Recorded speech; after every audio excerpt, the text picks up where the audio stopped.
Hello everyone, welcome back to the YouTube channel of JK Civil Services. I am Humaira Nazir. Hope you all are fine. So last lecture में हमने JNK reorganisation act की जो है sections वगैरह start की थी, तो उनको पहले रिवाइज कर लेते हैं और फिर हम आगे बढ़ते हैं, ठीक है। तो मैंने सबसे पहले आपको क्या कहा था कि पार्ट 1 कहता है, पार्ट 1 का टाइटल है प्रीलिमिनरी, राइट, प्रीलिमिनरी, जो कि किसके साथ डील करता है, हमारे JNK रीऑर्गेनाइजेशन एक्ट में जितनी भी नई टर्म्स, जितने भी वर्ड्स, उन जितनी भी टर्मिनोलॉजीज हैं, जितने भी टाइटल हैं, उनकी डेफिनेशंस के साथ ये डील करता है, ठीक है। उसके बाद पार्ट 2 था, पार्ट 2 की हेडिंग क्या थी, reorganisation of the state of Jammu and Kashmir. इसमें सेक्शन 4 क्या कहती थी कि सेक्शन 3 क्या कहती थी कि जितनी भी जो हमारी जो है अब नई यूनियन टेरिटरी बनी है, और उस नई यूनियन टेरिटरी का नाम क्या है, लद्दाख, जिसकी 2 डिस्ट्रिक्ट्स होंगी, Kargil and Leh, right. Section 4 कहती है कि अब एक और नई यूनियन टेरिटरी बनी है, जिस यूनियन टेरिटरी का नाम है जम्मू एंड कश्मीर, और उसकी जितनी भी पुरानी डिस्ट्रिक्ट्स थी वो रहेंगी, लेकिन सिवाय 2 डिस्ट्रिक्ट्स की, और वो कौन कौन सी होगी, करगिल और लेह, राइट। उसके बाद नेक्स्ट सेक्शन 5 कहती है कि अब से जो है, जब हमारे पहले स्टेट थी जम्मू एंड कश्मीर, तो उसमें गवर्नर होता था, लेकिन अब जब से यूटी बन गई है, जम्मू एंड कश्मीर भी और लद्दाख भी यूटी बन गई है, तो उनके अब गवर्नर नहीं होंगे, उनके कौन होंगे, लेफ्टिनेंट गवर्नर होंगे, ठीक है। उसके बाद पार्ट 3 है, जिसकी हेडिंग है representation in the legislatures the council of state, ठीक है। इसमें जो सेक्शन 9(1) है वो कहते हैं कि 4 सीट्स जो है वो राज्यसभा में जम्मू एंड कश्मीर को मिली हैं, और सेक्शन 10 कहता है कि 5 सीट्स जो हैं वो लोकसभा में जम्मू एंड कश्मीर को मिली है। टोटल 6 सीट्स होती है, जिसमें से 5 सीट्स जो है जम्मू एंड कश्मीर को मिली है, और 1 सीट जो है वो किसको मिली है, लद्दाख यूटी को मिली है, ठीक है। उसके बाद नेक्स्ट सेक्शन 13 कहती है कि आर्टिकल 239A में जितने भी प्रोविजंस हैं जो कि किस यूटी पे है, पुडुचेरी पे एप्लीकेबल है, वो सारे अब से जो है UT of Jammu and Kashmir में भी एप्लीकेबल होंगे, ठीक है। फिर सेक्शन 14(1) कहती है कि जम्मू एंड कश्मीर में जो है एडमिनिस्ट्रेटर अपॉइंट किया जाएगा आर्टिकल 239 के तहत, और वो एडमिनिस्ट्रेटर कौन होगा, एज ए लेफ्टिनेंट गवर्नर वो डेजिग्नेट किया जाएगा। उसके बाद सेक्शन 14(2) कहता है कि अब से जो है लेजिस्लेटिव असेंबली होगी जम्मू एंड कश्मीर में। अच्छा, इसमें एक चीज़ उन्होंने कहा कि there shall be a legislative assembly for the UT of Jammu and Kashmir. अब तो इसमें 2 टर्म्स हैं, एक है बाईकैमरलिज्म और दूसरी है यूनिकैमरलिज्म। अब ये दोनों टर्म्स क्या हैं, बाईकैमरलिज्म एंड यूनिकैमरलिज्म। बाईकैमरलिज्म क्या है, कंपोज्ड ऑफ 2 हाउसेस। बाई का मतलब ही क्या होता है, 2, और यूनि का मतलब क्या होता है, 1 या सिंगल, राइट। तो बाईकैमरलिज्म हो गया कंपोज्ड ऑफ 2 हाउसेस, और यूनिकैमरलिज्म क्या हो गया, कंपोज्ड ऑफ सिंगल हाउस। अब क्या है, 5 अगस्त 2019 से पहले जब हमारे जम्मू कश्मीर में कौन सा कैमरलिज्म था, बाईकैमरलिज्म था, मतलब 2 हाउसेस थे। लेकिन 5 अगस्त 2019 के बाद क्या हो गया, हमारा जो है यूनिकैमरलिज्म हो गया, मतलब सिंगल हाउस होगा, और वो कौन सी होगी, स्टेट लेजिस्लेटिव असेंबली होगी, ठीक है। बाईकैमरलिज्म हो गया जिसमें 2 हाउसेस होंगे, यूनिकैमरलिज्म हो गया जिसमें सिंगल हाउस होगा। बाईकैमरलिज्म कब तक था, रीऑर्गेनाइजेशन से पहले तक बाईकैमरलिज्म था, जब रीऑर्गेनाइजेशन हो गई तो यूनिकैमरलिज्म हो गया, और यूनिकैमरलिज्म में सिंगल हाउस होते हैं, और सिंगल हाउस वो हमारा कौन सा है, स्टेट लेजिस्लेटिव असेंबली, ठीक है, ये चीज़। उसके बाद है सेक्शन 14(3). सेक्शन 14(3) क्या कहती है कि लेजिस्लेटिव असेंबली में जो सीट्स होंगी जम्मू एंड कश्मीर की, वो कितनी होंगी, 107 सीट्स होंगी, ठीक है। उसके बाद सेक्शन 14(4) सब क्लॉज ए कहता है कि 24 सीट्स जो हैं वो खाली रहेंगी, किन के लिए खाली रहेंगी, POK, पाकिस्तान ऑक्यूपाइड कश्मीर के लिए 24 सीट्स जो हैं वो खाली रहेंगी। उसके बाद सेक्शन 14(6) कहते हैं कि STs और SC के लिए सीट्स जो हैं वो रिजर्व रहेंगी as per their population. And the last is section 14(11), वो हमने पढ़ा था कि आर्टिकल 324 to 327 एंड 329 जो कि इलेक्शंस के साथ डील करते हैं, वो उसमें जितने भी प्रोविजंस हैं अब से वो किसके साथ डील होंगे, वो अब से सारे एप्लीकेबल होंगे to the UT of Jammu and Kashmir, ठीक है। अब हम आज का जो है टॉपिक स्टार्ट करते हैं। सेक्शन 15 क्या है, सेक्शन 15 क्या कहता है, जिसका टाइटल है रिप्रेजेंटेशन ऑफ विमेन।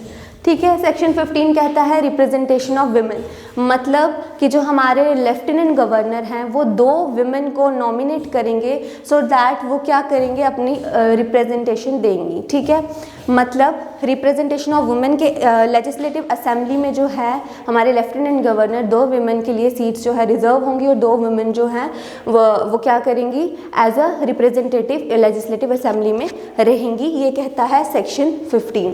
ठीक है, उसके बाद है सेक्शन 16। सेक्शन 16 क्या कहता है, qualification for the membership of legislative assembly.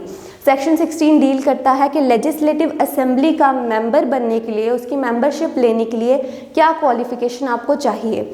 ठीक है, जैसे इंडियन सिटीज़न होना चाहिए और 25 से एज 25 होनी चाहिए, उससे कम की नहीं होनी चाहिए। ये कौन कहता है, सेक्शन 16, ताकि लेजिस्लेटिव असेंबली का मेंबर वो बन पाए। ठीक है, उसके बाद सेक्शन 17 है। सेक्शन 17 क्या कहता है, बात करता है लेजिस्लेटिव असेंबली की ड्यूरेशन की, मतलब कि लेजिस्लेटिव असेंबली की ड्यूरेशन कितने साल तक की रहेगी।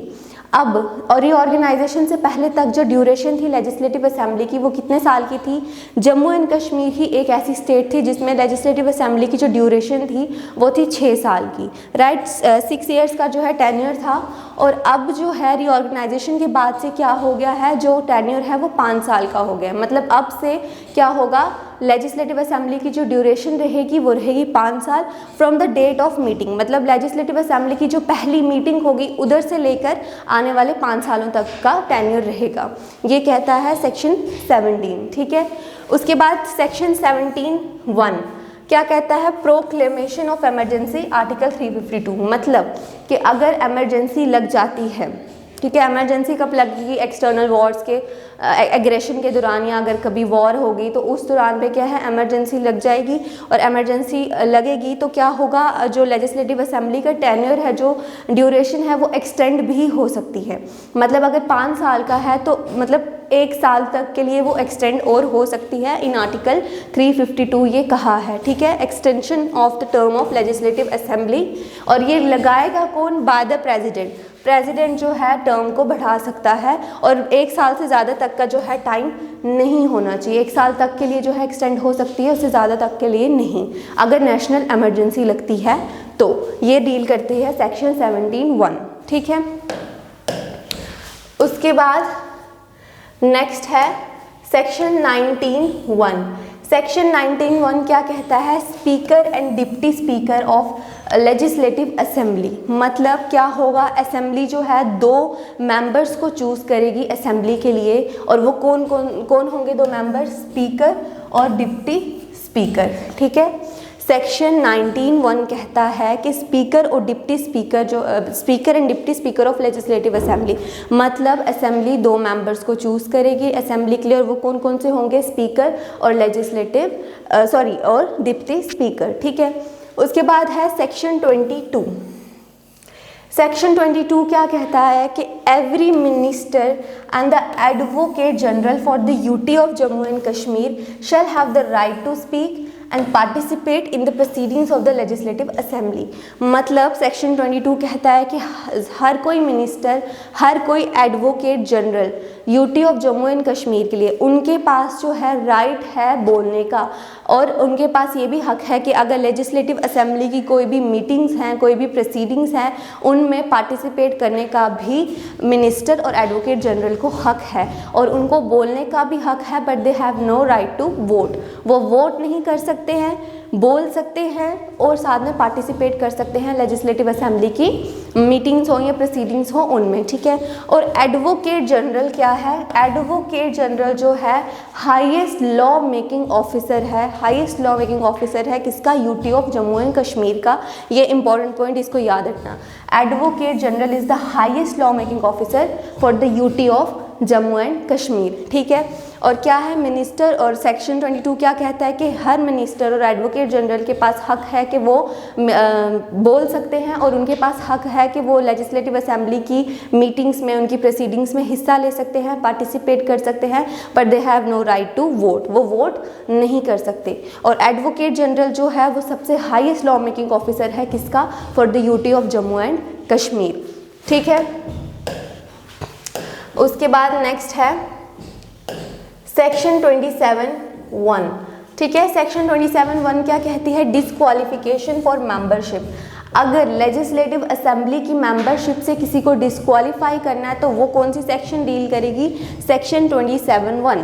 ठीक है, सेक्शन 27(1) किसके साथ डील करती है? Disqualification for the membership in the legislative assembly. ठीक, उसके बाद है सेक्शन 28। सेक्शन 28 क्या कहती है? Disqualification on ground of defection for being a member, मतलब deals with the anti defection law. क्या कहती है कि लेजिस्लेटिव असेंबली से जो है डिसक्वालीफाई करना है किसी मेंबर को on the ground of defection, अगर उसमें कोई डिफेक्ट आता है। डिफेक्ट इन द सेंस ये नहीं कि मतलब कुछ एबनॉर्मल दिमाग से कुछ ऐसा कुछ नहीं, डिफेक्शन इन द सेंस कि वो जो रूल्स के खिलाफ कोई चीज़ है अगर वैसा कुछ करता है तो उसको डिसक्वालीफाई करना है। ठीक है, and it deals with the anti defection law. Anti defection law ठहरो थोड़ा देख लेते हैं। एंटी डिफेक्शन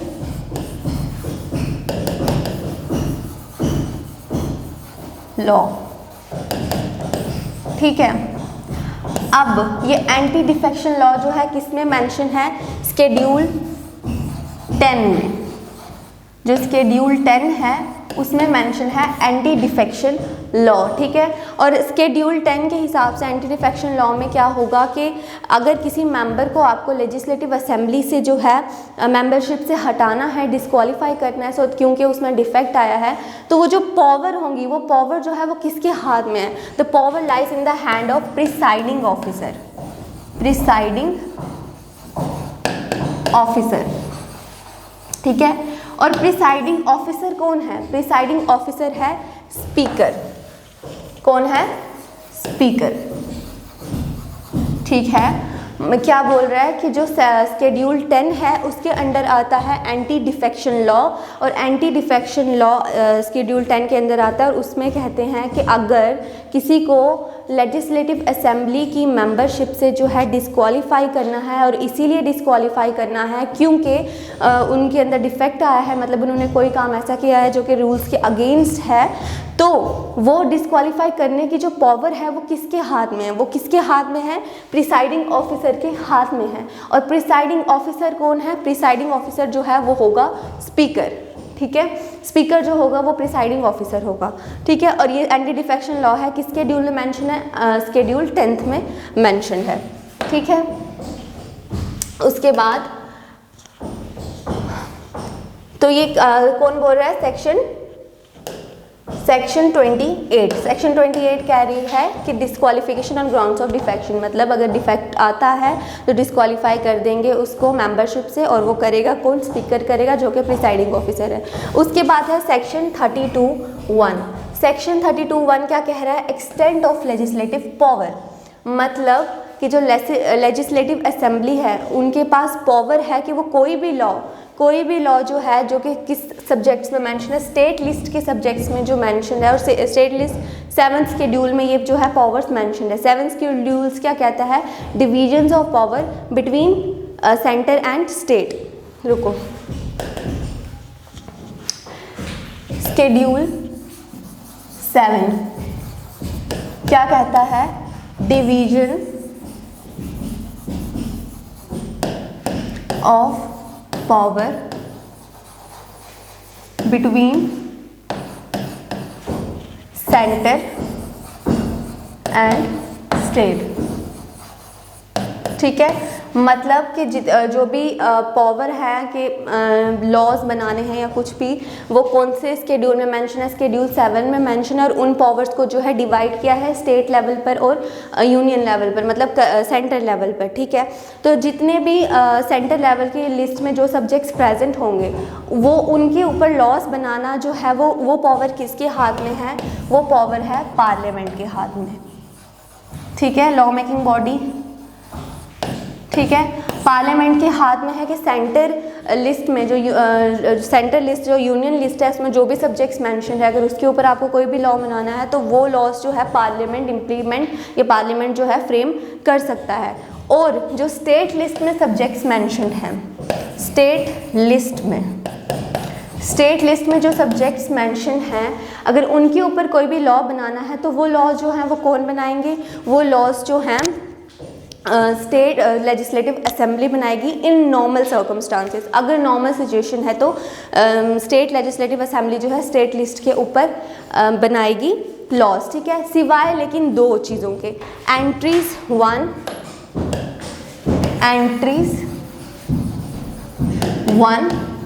एंड एंट्रीज 2, ठीक है। एंट्री 1 में क्या है? पब्लिक ऑर्डर,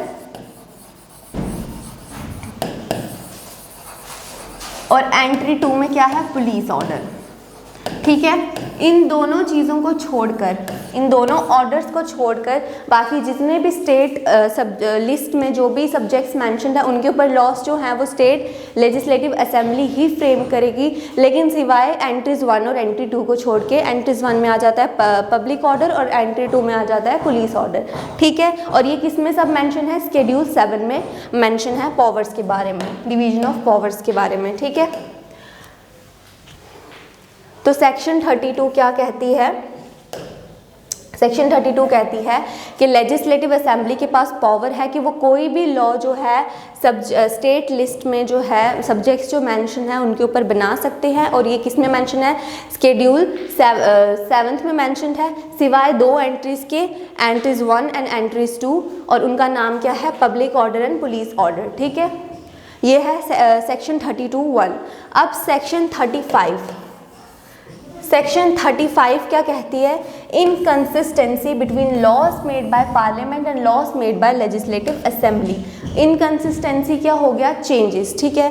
कह रहे हैं कि जो लॉज पार्लियामेंट ने बनाए होंगे और जो लॉज लेजिस्लेटिव असेंबली ने बनाए होंगे उनमें जो है चेंजेस भी आ सकते हैं, ये कहता है सेक्शन 35। अब है सेक्शन 38। सेक्शन 38 क्या कहता है कि जब बिल लेजिस्लेटिव असेंबली पास करेगी, कोई भी बिल जब लेजिस्लेटिव असेंबली पास करेगी तो सबसे पहले वो कहाँ जाएगा? लेफ्टिनेंट गवर्नर के पास जाएगा। फिर लेफ्टिनेंट गवर्नर जो है उसको डिक्लेयर करेगा कि उन्होंने उसको असेंट किया, मतलब पास किया, या फिर अपने पास कंसिडरेशन के लिए रखा, या फिर उस बिल को रिजर्व करके रखा सो दैट के प्रेसिडेंट उसको अपनी कंसिडरेशन में लेंगे। ये है सेक्शन 38। सेक्शन 38 क्या कहती है कि लेजिस्लेटिव असेंबली ने जब कोई बिल पास किया है, ठीक है, बिल कोई पास किया है तो सबसे पहले वो किसके सामने प्रेजेंट होगा? लेफ्टिनेंट गवर्नर के सामने जो है उस बिल को पास किया जाएगा। अब ये लेफ्टिनेंट गवर्नर पे डिपेंड है कि वो इस बिल को जो है असेंट अप्रूवल देंगे, या फिर अपने पास कंसिडरेशन के लिए रखेंगे, या फिर उस बिल को रिजर्व करके रखेंगे सो दैट वो प्रेसिडेंट को दे और प्रेसिडेंट की कंसिडरेशन के लिए उस बिल को अपने पास रिजर्व कर रखेंगे। ये है सेक्शन 38। अब लास्ट है सेक्शन 39 आज के लिए। सेक्शन 39 कहते हैं bills reserve for consideration. Bills को कंसिडरेशन के लिए रिजर्व करके भी रख सकते हैं। मतलब बिल जब लेफ्टिनेंट गवर्नर ने अपने पास रिजर्व किया प्रेसिडेंट की कंसिडरेशन के लिए, अब ये प्रेसिडेंट पे डिपेंड है कि वो उस बिल को अप्रूव करेंगे या फिर जो है क्या करेंगे, उस बिल को अपने पास ही रखेंगे। ठीक है, अप्रूव करना उस बिल को या नहीं करना ये किस पे डिपेंड हो जाएगा? फिर प्रेसिडेंट पे डिपेंड हो जाएगा। ये कह रहे हैं सेक्शन 39। ठीक है, सो आज हमने क्या पढ़ा वो सारा एक बार रिवाइज कर लेते हैं। सेक्शन 15 ने क्या बोला? Representation of women. मतलब लेजिस्लेटिव असेंबली में हमारे लेफ्टिनेंट गवर्नर ने 2 रिप्रेजेंटेशन जो है वो वुमेन के लिए रखी हुई हैं। सेक्शन 16 कहता है qualification for the membership of legislative assembly. अगर आपको लेजिस्लेटिव असेंबली का जो है मेंबर बनना है तो उसके लिए आपको क्वालिफिकेशन जो है वो ज़रूरी है, उस चीज़ के साथ जो है वो डील करते हैं। और एक चीज़ जो इम्पॉर्टेंट फैक्ट्स हैं वो ये है कि आपको जो है सबसे पहले इंडियन सिटीज़न होना चाहिए। दूसरी चीज़ ये कि आपकी एज 25 से कम नहीं होनी चाहिए। फिर है सेक्शन 17 कहता है कि लेजिस्लेटिव असेंबली की ड्यूरेशन की बात करता है कि अब जो है लेजिस्लेटिव असेंबली रीऑर्गेनाइजेशन के बाद जो उसका टेन्योर है, ड्यूरेशन जो है वो 5 साल की हो गई है। पहले जो थी हमारी JNK UT में कितने का टेन्योर था? 6 साल का टेन्योर था। ठीक है, उसके बाद सेक्शन 17(1) कहता है कि अगर इमरजेंसी लग जाती है तो ये प्रेसिडेंट जो है वो कहेंगे कि आप जो है एक्सटेंड कर दो लेजिस्लेटिव असेंबली को। मतलब अगर 5 साल का पीरियड ख़त्म होने वाला है किसी लेजिस्लेटिव असेंबली का और इमरजेंसी लग गई है तो उसको एक्सटेंड कर सकते हैं, but not more than 1 year. 1 साल से ज़्यादा के लिए नहीं कर सकते, और ये कौन कहेगा? हमारे प्रेसिडेंट कहेंगे, ठीक है। उसके बाद नेक्स्ट है सेक्शन 19(1). सेक्शन 19(1) क्या कहता है कि जो लेजिस्लेटिव असेंबली में स्पीकर और डिप्टी स्पीकर होंगे, मतलब कि असेंबली जो है 2 मेंबर्स को चूज़ करेगी, और वो कौन कौन से होंगे? स्पीकर, और असेंबली के लिए 2 मेंबर्स को चूज़ करेगी, और वो कौन कौन से होंगे? डिप्टी स्पीकर और स्पीकर। उसके बाद सेक्शन 22 कहता है कि हर मिनिस्टर और हर एडवोकेट जनरल के पास राइट है बोलने का और लेजिस्लेटिव असेंबली की मीटिंग्स में या प्रोसीडिंग्स में पार्टिसिपेट करने का, but they have no right to vote. और UT of Jammu and Kashmir के लिए जो सबसे हाईएस्ट लॉ मेकिंग ऑफिसर हैं वो कौन होंगे? एडवोकेट जनरल, ठीक है। उसके बाद नेक्स्ट है सेक्शन 27(1) कहता है डिस्क्वालिफिकेशन फॉर मेंबरशिप। मतलब अगर आपको लेजिस्लेटिव असेंबली से किसी मेंबर को डिस्क्वालीफाई करना है तो वो कौन डील करता है? सेक्शन 27(1), ठीक है। फिर है सेक्शन 28। सेक्शन 28 क्या कहते हैं कि डिफेक्शन के बेसिस पे अगर आपको किसी को लेजिस्लेटिव असेंबली से डिस्क्वालीफाई करना है तो उसके साथ डील करता है 28, और इसके अंडर आ जाता है एंटी डिफेक्शन लॉ, जो कि हमारे शेड्यूल 10th में मैंशनड है। और जिनके पास पावर है डिस्क्वालीफाई करने की मेंबर को लेजिस्लेटिव असेंबली से, वो किसके हाथ में है? प्रिसाइडिंग ऑफिसर के हाथ में है, और प्रिसाइडिंग ऑफिसर कौन है? स्पीकर है, ठीक है। उसके बाद सेक्शन 32(1) कहता है कि लेजिस्लेटिव पावर को एक्सटेंड करना। ये शेड्यूल 7 में मेंशन है divisions of power between centre and state, right. तो कह रहे हैं कि लेजिस्लेटिव असेंबली के पास पावर है कि वो कोई भी लॉ सब्जेक्ट स्टेट लिस्ट के जो सब्जेक्ट्स हैं उनके ऊपर बना सकते हैं, बट एक्सेप्ट 2, और वो एंट्रीज, और वो कौन सी हैं? Entries 1 and 2। एंट्री 1 है पब्लिक ऑर्डर, और एंट्री 2 क्या है? Police order. उसके बाद है सेक्शन 35। सेक्शन 35 कहती है कि जो लॉज पार्लियामेंट ने बनाए हैं या जो लॉज लेजिस्लेटिव असेंबली ने बनाए हैं, अगर उसके बीच में चेंजेस आए तो वो भी आ सकती हैं। फिर है सेक्शन 38। सेक्शन 38 कहता है कि लेजिस्लेटिव असेंबली ने अगर कोई बिल पास किया है, वो बिल सबसे पहले लेफ्टिनेंट गवर्नर के पास जाएगा। लेफ्टिनेंट गवर्नर अब उनको अगर अप्रूव करेंगे तो वो बिल पास होगा, या तो वो लेफ्टिनेंट गवर्नर उनको अप्रूव कर सकते हैं, उस बिल को जो है अपने पास भी रख सकते हैं कंसिडरेशन के लिए, या फिर वो प्रेसिडेंट की कंसिडरेशन के लिए उस बिल को भी रिजर्व करके रख सकते हैं। ये है सेक्शन 38। सेक्शन 39 कहता है कि बिल जो है वो कंसिडरेशन के लिए भी रह सकता है। मतलब कि अगर लेफ्टिनेंट गवर्नर ने प्रेसिडेंट को वो बिल दे दिया कंसिडरेशन के लिए, तो अब ये प्रेसिडेंट पर डिपेंड है कि वो उस बिल को पास करेंगे या फिर नहीं करेंगे, ठीक है। So this is all about today's lecture. Thank you so much.